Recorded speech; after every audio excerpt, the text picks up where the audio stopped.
Hi sir, good evening. Diyan ako script.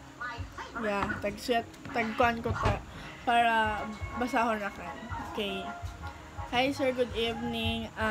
I just want to say thank you for all your efforts and to understand for us even though na sagdahon kami. Samot na si Kustoya. Dako ka yung pasensya sa amo, sir. Never ka gajud na nisog sa amo kay syempre labon kami dapat lang. Sweet. Bitaw sir, thank you for part of our life. Salamat sa mga lessons sir dabo amo na learn, especially sa globalization. Imo gajud tagpasabot sa am kung uno iton na meaning na dili ra about internet, it's all about cultures, beliefs, daon. Atim ta klase sir.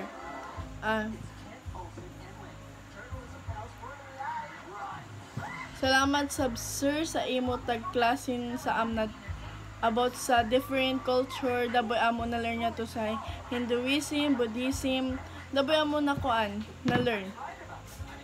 Tungod sa imo kay imo tagbalik ang sapas, yeah. Ang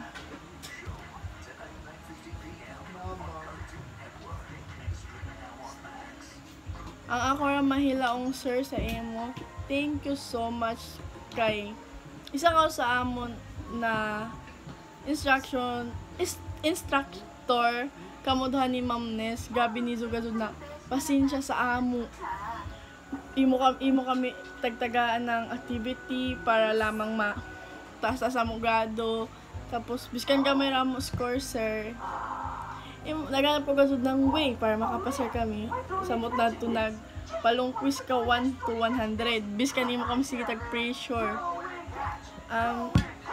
Na-realize ko na sir atong sa tagpa-quiz mo kami ng 100 items kay para makabawi-bawi kami sa amo mga quizzes.